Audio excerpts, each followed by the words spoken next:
Hello hi నమస్తే నేను మీ Saritha welcome back to Saritha cooking and vlogs. ఈరోజు రెసిపీ వచ్చేసి హైదరాబాద్ గ్రీన్ చికెన్ కర్రీ అండి. టేస్ట్ అయితే చాలా బాగుంటుంది. ఇలా అంటే చాలా సింపుల్ ప్రాసెస్. ఈ విధంగా అంటే ఎప్పుడు ట్రై చేయకపోతే మాత్రం కంపల్సరీ ట్రై చేయండి. మనం ఎప్పుడు ఒకేలా కాకుండా కొంచెం డిఫరెంట్గా అలా చేస్తూ ఉంటే ఇంకా పిల్లలకి ఇంట్లో పెద్దవాళ్ళకి కూడా కొంచెం నచ్చుతూ ఉంటుందండి. సో అట్లీస్ట్ మంత్లీ వన్స్ అయినా ఇలా ట్రై చేయండి. టేస్ట్ అయితే చాలా బాగుంటుందండి.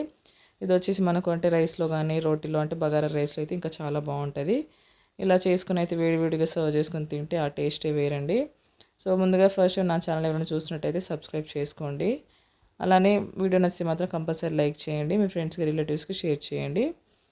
సో ఇప్పుడు ఇక్కడ దీనికోసం అయితే ఈ చికెన్ కర్రీ చేయడానికి అయితే 400 గ్రామ్స్ వరకు చికెన్ తీసుకున్నాను. ఇది వచ్చేసి కొంచెం సాల్ట్ అలానే కొంచెం లెమన్ పిండుకొని అయితే వాష్ చేసుకుంటే మనకు అంటే నీచు స్మెల్ అనేది రాదండి. సో ఈ విధంగా వాష్ చేసుకొని అయితే మొత్తం వాటర్ పంపేసి పక్కన పెట్టుకోవాలి. తర్వాత ఒక మిక్సీ జార్లో అయితే కొంచెం అంటే ఒక 2-3 అల్లం ముక్కలు, అలానే ఒక 6-7 వెల్లుల్లి, అలానే ఒక హాఫ్ కప్ వరకు అయితే పుదీనా, కొంచెం కొత్తిమీర, ఒక 5-6 అంటే మీ కారం మీ మిర్చి కారాన్ని బట్టి తగ్గట్టుగా కారం, అంటే ఇందులో ఎండు కారం వేసుకోం కాబట్టి పచ్చి కారమే అండి. సో దానికి తగ్గట్టుగా పచ్చిమిర్చి, అలానే కొంచెం కొబ్బరి, అంటే పచ్చి కొబ్బరి అయినా లేకపోతే ఎండు కొబ్బరి ఏదైనా వేసుకోవచ్చండి. అలానే కొంచెం జీడిపప్పు, కొంచెం వాటర్ పోసి అయితే మెత్తగా గ్రైండ్ చేసుకోవాలి. ఈ విధంగా అయితే గ్రైండ్ చేసుకొని పక్కన పెట్టుకోవాలి. తర్వాత ఇప్పుడు చికెన్లో మ్యారినేట్ చేసుకోవడానికి అయితే ఒక 1/2 టేబుల్ స్పూన్ సాల్ట్, అలానే ఒక 1/2 టేబుల్ స్పూన్ పసుపు, అలానే కొంచెం గరం మసాలా, అలానే పెప్పర్ పౌడర్ వేసుకొని అయితే బాగా కలుపుకోవాలి. బాగా ఇలా మ్యారినేట్ చేసుకున్న తర్వాత ఇప్పుడు ఇందులోకి మనం మిక్సీ చేసుకున్న పేస్ట్ వేసుకోవాలండి. సో ఇది వచ్చేసి ఇలా వేసుకుని అయితే మొత్తం పీసెస్కి కలిసేటట్టు అయితే కలుపుకోవాలి. ఈ విధంగా బాగా కలుపుకొని టైం ఉంటే మాత్రం ఒక 30 మినిట్స్ లేకపోతే 1 అవర్ అయితే ఫ్రిడ్జ్లో కానీ బయట కానీ పెట్టుకోవాలి. సో తర్వాత ఇప్పుడు ఒక కడాయి పెట్టుకొని ఇందులోకి అయితే ఒక 2 టేబుల్ స్పూన్ వరకు ఆయిల్ సరిపోతుందండి. నేను తీసుకున్న చికెన్కి అయితే మీరు ఎక్కువ తీసుకున్నట్టయితే దానికి తగ్గట్టుగా వేసుకోండి. సో ఇలా ఆయిల్ వేసుకున్న తర్వాత ఇప్పుడు స్పైసెస్ మీ దగ్గర ఏది ఉంటే మీకు అంటే తినేదాన్ని బట్టి అయితే స్పైసెస్ వేసుకొని తర్వాత ఇప్పుడు ఇందులోకి ఒక పొడుగ్గా కట్ చేసుకున్న ఆనియన్ వేసుకోవాలి.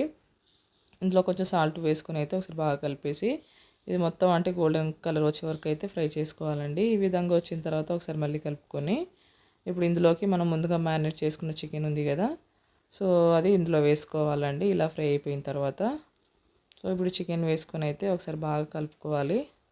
అంతే అండి. అసలు టేస్ట్ అయితే చాలా బాగుంటుంది. అలా చాలా సింపుల్ ప్రాసెస్ అంతే. ఇక మీరు చేసేది ఏమి ఉండదండి, అదే ఉడుకుతూ ఉంటుంది. ఇక ఒకవేళ మీకు కారం అవి ఏమైనా తక్కువ అనిపించినాయి అనుకోండి తర్వాత మధ్యలో వేసుకోవచ్చు. సో ఈ విధంగా కలుపుకుంటూ మధ్యలో కలుపుకుంటూ మాత్రం ఒక 10-15 మినిట్స్ వరకు ఉడికించుకోవాలండి మీడియం ఫ్లేమ్లో పెట్టుకొని.